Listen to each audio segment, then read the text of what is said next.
Torrance and 5 other cities in the South Bay have teamed up for a very important project. Reporter Jacqueline Sarkeesian met up with the project's engineering manager to find out more.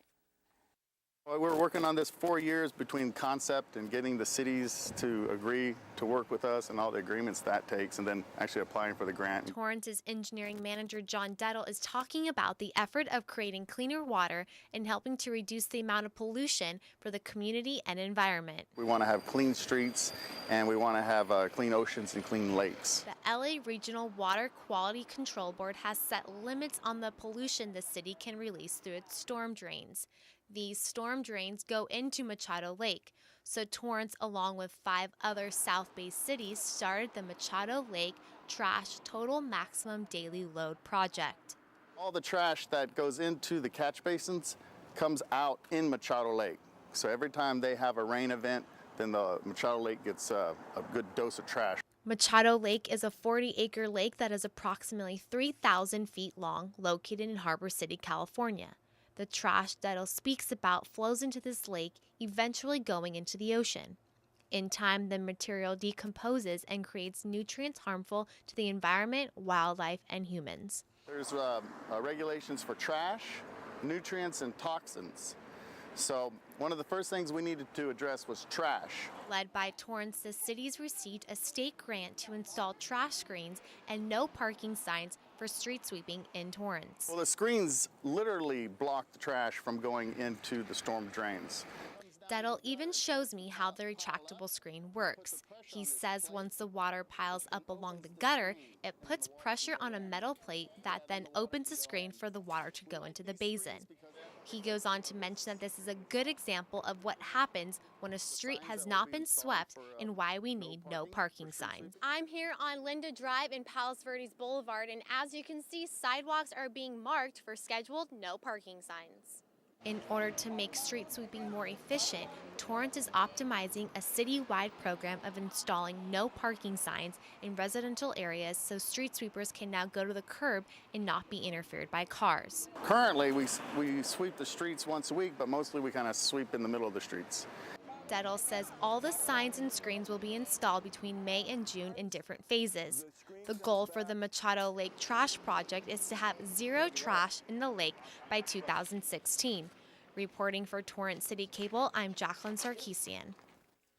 Thanks, Jacqueline. The 5 other cities involved are Carson, Lomita, Palos Verdes Estates, Rancho Palos Verdes, and Rolling Hills Estates. If you would like to find out more information about the project, you can email ytyd@torranceca.gov. Fort Little Mini has found a great way to get a large number of participants at their bike rodeo. Our reporter Anne-Marie Williams has the story. 5th grader Natalia Stanid has participated in the Fern Elementary Bike Rodeo 2 times before. It's just so exciting to just be able to ride your bike, at school, of course. The bike rodeo promotes bike safety skills and a fun level of competition through a written test and 6 on-bike activities. I like hanging out with my friends and comparing scores. There you go, man. Well done, man. You've been practicing, huh? One of my hardest ones, but I'm pushing myself to try and do it the best, is the slow one, where you try to go your slowest without putting your foot down and hitting the pipes. The most important aspect of the bike rodeo is bike safety. Never forget to wear your helmet. It's more of a safety course, a safety challenge for the kids, a way to test their skills, their biking skills, and ensure that they know how to properly ride their bikes. I've learned that you should always have a reflector on and never be wearing black during the nighttime. Usually wear white, something that stands out. Each of the on-bike challenges simulates something students could encounter while riding in their neighborhoods. Well, some of the challenges are being able to handle your bike at a slow speed. This might come in handy when you're coming up to an intersection or, coming up on a pedestrian on a sidewalk or something. Also, slalom in and out of cones. That's always helping kids avoid objects that they might all of a sudden encounter while they're riding. Stopping on a specific line, very important if you want to cross the street. In order to get more participation, Fern Elementary hosts their bike rodeo during the school day. We used to do it on Saturday, but now we do it at the end of the school day because usually they have PE or recess, so we kludge the times together and allow them to bring their bicycles to school. And what is more fun than riding a bicycle on your school playground? The top performing students from each grade get to advance to the district bike rodeo. Stanid went last year and is hoping to get to go again this year. You can tell that the bike rodeo is very common for Torrance district schools because the line literally goes out like around the parking lot at the school to get to actually ride your bike in it. The Fern Elementary Bike Rodeo enables students like Stanid to have fun while perfecting their bike safety skills. For Torrance CitiCABLE, I'm Anne Marie Williams. Thanks, Anne Marie. The top performers at the Fern Elementary Bike Rodeo will compete at the District Bike Rodeo on May 3rd at Victor Elementary School. One local bakery has more than just a recipe for good cookies. I had the chance to meet the partners of the business earlier this week. Let's take a look. Lisa McCulloch and Amber Traylor, partners at the Good Cookie Company and beyond, are baking more than just a good cookie. One of my favorite parts is coming in here and knowing that I built this. We built this. All of our cakes are specialty, so we do need pre-orders since we work with so many allergies. McCulloch's mother and sister both have food allergies, and so McCulloch made it her mission to concoct tasty recipes without ingredients that neither could digest, beginning with the freshest ingredients that are gluten-free, organic, and vegan. I've baked and cooked and made recipes ever since I could stand on 2 feet. It was just something I did. I get the brownies, which are delicious, and I also get some powdered donut holes. While some customers appreciate eating the sweets with less guilt, others come for a different reason. My daughter has autism, and she's been on a gluten-free diet for some time now, and it's very difficult to find a gluten-free birthday cake. Here at the Good Cookie Company, they tell me they make over 1,000 cookies a day. And if they don't, they're behind. And then they go and package another 200 bags of cookies in a day. McCulloch met her business partner Amber Traylor 7 years ago when they were both waitressing. Sharing the goal of being entrepreneurs, they made their dreams come true when they opened their doors here in 2011. I do every part of it and I love every part of it. With timers going off and the phone ringing for special orders, these two women start baking at 8 a.m. and don't stop moving till they shut off the ovens and mixers at 6 p.m. nightly. Sometimes I feel like I'm a little girl playing like restaurant. It's so surreal and amazing that I'm here. McCulloch and Traylor see their tasty recipes and shared work ethic pay off and are proud to be baking more than just a good cookie.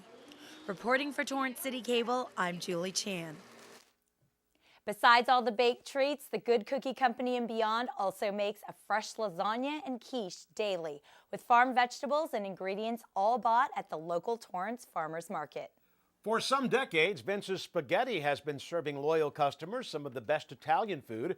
Reporter Jacqueline Sarkeesian has a sneak peek of closing day. Vince's Spaghetti has been a local favorite for over 40 years. The Italian restaurant has been serving generations of families some of the best spaghetti, lasagna, and meatballs they have ever tasted. April 27th marks its final day of business, so be sure to stop by Vince's for that last spoonful of signature meat sauce. I'll have full details next week. Thanks, Jacqueline. Make sure you tune in next week, and we'll have the full story on the end of this era. Music has been called the universal language, and El Camino College has a special event to showcase this. Our reporter Anne Marie Williams has the story. Dr. Joanna Medawar Nashef is living out her dream as the first female conductor from the Middle East.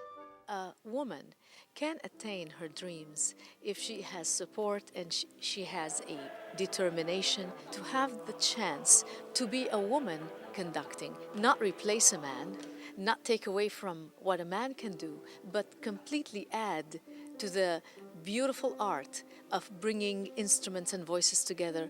Dr. Nashef has been conducting professionally for over 29 years, but she got her start here at El Camino College. Music is like a circle. It connects people, it brings you back to your origin. This auditorium is empty right now, but it will be full on Sunday for John Rudder's Mass of the Children Sacred Concert. It's quite historic for El Camino to be featuring a choir of 23 singers from Lebanon. This is the first time a full choir from Lebanon will perform at El Camino College. Dr. Nashif hopes to bring the 153 vocal performers and audience together through music. The languages often separate us, but when we start adding the melody and the rhythm to all that we use as our native tongue, we immediately can connect with someone else because it is so universal and so appealing and so human. The second half of the concert will give attendees a taste of music from Lebanon. We will sing our own music, also Middle Eastern music, Syriac music, sacred music, and folk music.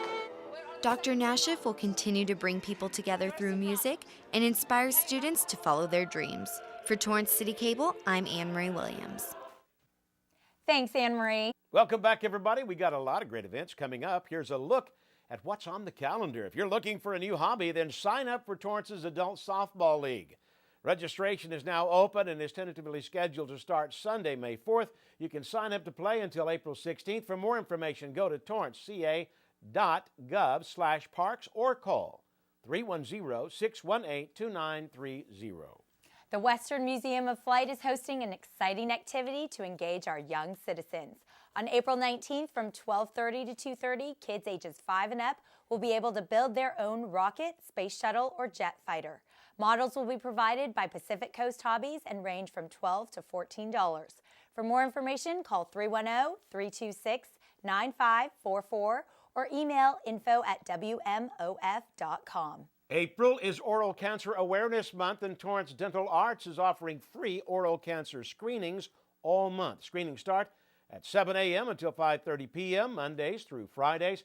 To schedule your appointment, call 310-378-8209.